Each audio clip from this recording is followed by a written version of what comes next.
PM કિસાન official YouTube ચેનલની અંદર આપ સર્વ મિત્રોનું સ્વાગત છે। તો મિત્રો આજના વિડીયોની અંદર આપણે વાત કરીશું 17મો હપ્તો તમારા ખાતાની અંદર ક્યારે જમા થશે। ચૂંટણીના છેલ્લા દિવસે હપ્તો જમા। તો સંપૂર્ણ વિગતવાર માહિતી જાણીશું, તો વિડીયો અંત સુધી જોતા રહેજો। જો તમે અમારી ચેનલ પર નવા છો તો ચેનલને સબસ્ક્રાઈબ જરૂર કરજો।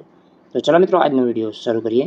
તો મિત્રો આપણે જાણીએ કે પીએમ કિસાન સન્માન નિધિ યોજનાનો હપ્તા વિશે અંતર્ગત ખેડૂતોના લાંબા સમયથી પીએમ કિસાન સન્માન નિધિ યોજના રાહ જોઈ રહ્યા છે। તો આવી સ્થિતિમાં આ યોજનાનો 17મો હપ્તો ક્યારે રિલીઝ થશે? તો પીએમ કિસાન સન્માન નિધિ યોજના અંતર્ગત કેન્દ્ર સરકાર ખેડૂતોને પીએમ કિસાન સન્માન નિધિ યોજના ચલાવે છે। તો આ યોજના હેઠળ સરકાર વર્ષમાં 3 વખત લાભાર્થીઓના ખાતામાં 2,000 રૂપિયા ટ્રાન્સફર કરે છે।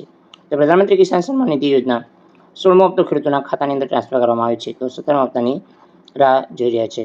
તો 17મો હપ્તો તમારા ખાતાની અંદર ક્યારે રિલીઝ થશે? તો હાલ દેશના લોકસભાની ચૂંટણીનો માહોલ ચાલી રહ્યો છે। તો 7મા એટલે કે છેલ્લા તબક્કામાં 1 જૂન મતદાન થશે। તો આ પછી લોકસભા ચૂંટણીનું પરિણામો 4 જૂન 2024ના રોજ આવશે। તો આવી સ્થિતિમાં ખેડૂતોને ચૂંટણીના પરિણામો બાદ પીએમ કિસાન સન્માન નિધિ યોજનાનો 17મો હપ્તો લાભ મળી શકે છે। તો હાલ સરકારે આ યોજના હપ્તા અંતિમ તારીખ જાહેર કરી નથી, પણ આ પીએમ કિસાન સન્માન નિધિ યોજના જે 16મો હપ્તો ફેબ્રુઆરી 2024માં જારી કર્યો હતો। તો મિત્રો સરકારે 9 કરોડથી વધુ ખેડૂતોના ખાતાની અંદર 21,000 કરોડ રૂપિયા ટ્રાન્સફર કરી છે।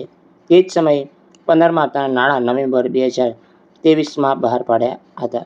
તો મિત્રો હાલમાં જે સરકાર દ્વારા જે પીએમ કિસાન સન્માન નિધિ યોજના ચલાવવામાં આવે છે એ 9 કરોડથી વધુ ખેડૂતો લાભ લઈ રહ્યા છે। તો મિત્રો આ યોજનાનો જે 17મો હપ્તો લોકસભાની ચૂંટણી પછી આવી શકે છે।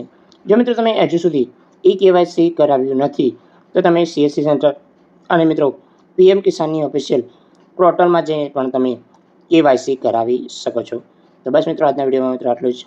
જય હિન્દ મિત્રો, વંદે માતરમ, જય ગરવી ગુજરાત।